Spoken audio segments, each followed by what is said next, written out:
আসসালামু আলাইকুম সবাইকে। তো আমি আজকে আপনাদের সাথে টার্নারি অপারেটর নিয়ে আলোচনা করব। তো চলুন শুরু করা যাক। তো টার্নারি অপারেটরের ক্ষেত্রে এখানে একটি সিম্পল নোট দেওয়া আছে। A ternary operator is a short hand way of writing simple if else statement.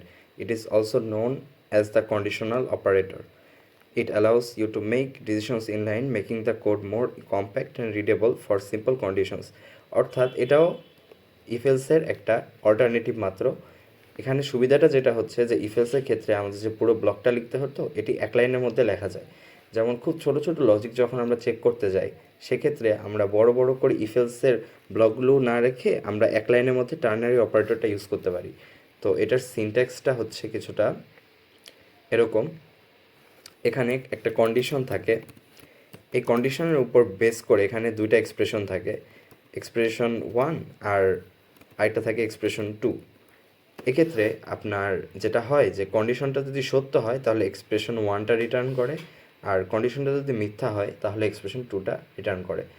কিছু বুঝি নাই? আচ্ছা ঠিক আছে, আমি হচ্ছে একটা এক্সাম্পলের মাধ্যমে এটি দেখানোর চেষ্টা করি যে দুইটি নাম্বারের মধ্যে কোনটা ম্যাক্সিমাম। এটা চেক করার জন্য আমরা যদি ইফেলসে সে কোডটি লিখতাম সেক্ষেত্রে কী হতো, যেমন a ইজ ইকুয়াল 5 আর b ইজ ইকুয়াল আমি 10 দ্বারা ইনিশিয়ালাইজ করলাম। এখন আমি ইফ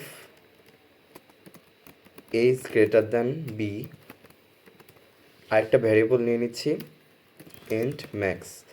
আমি এখানে যেটা করব সেটা হচ্ছে যে নাম্বারটা ম্যাক্সিমাম সেটাকে আমি ম্যাক্সের মধ্যে স্টোর করব। যদি এ বি এর থেকে বড় হয় তাহলে সেটা ম্যাক্সে স্টোর করো, আর যদি বি এর থেকে বড় হয় সেক্ষেত্রে এটা ম্যাক্সে স্টোর করো। এক্ষেত্রে এই কোডটি যদি আমি রান করি তাহলে প্রিন্ট ডি ম্যাক্স, আমি ম্যাক্সটাকে প্রিন্ট করছি, সেক্ষেত্রে আমার 10 প্রিন্ট হচ্ছে, খুব ভালো কথা। তো এই যে এত বড় 3-4 লাইনের একটা কোড হয়ে গেল, এটিকে আমরা চাইলে এক লাইনের মধ্যে টার্নারি অপারেটর ইউজ করে করতে পারি।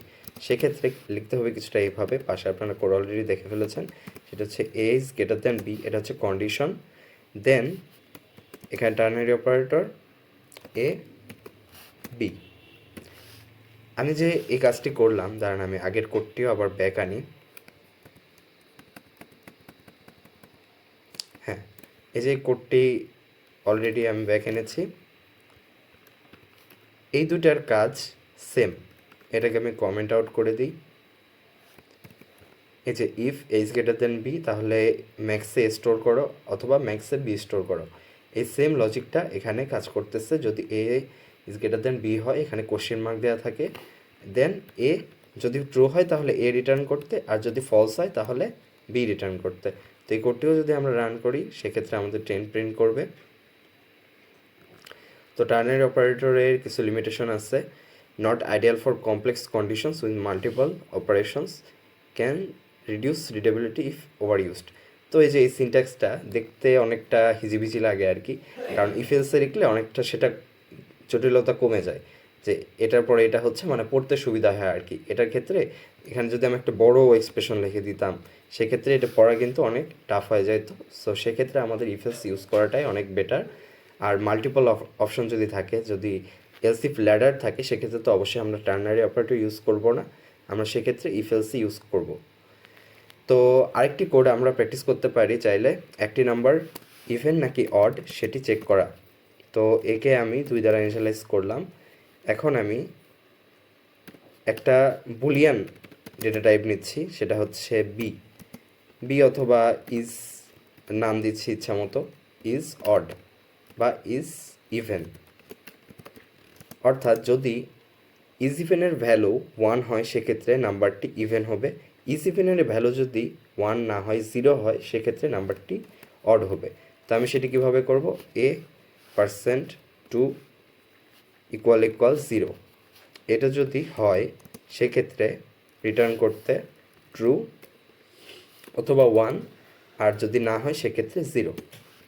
তো এখানে আমি আবার যদি এটা প্রিন্ট করতে চাই, % d ইজ ইভেন, আমি এটা প্রিন্ট করতেছি। এখানে মনে হয় কিছু একটা এরর আসবে।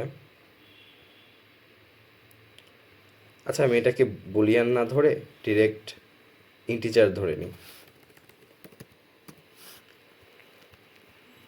আমি যদি এটাকে ইন্টিজার ধরি সেক্ষেত্রে এই যে এটা যদি ইভেন হয়, 2 যেহেতু ইভেন সেহেতু এটা 1 প্রিন্ট করতেছে, আর 2 পরে আমি যদি 3 দেই সেক্ষেত্রে এটি 0 রিটার্ন করবে, অর্থাৎ এটি অড হয়ে যাবে।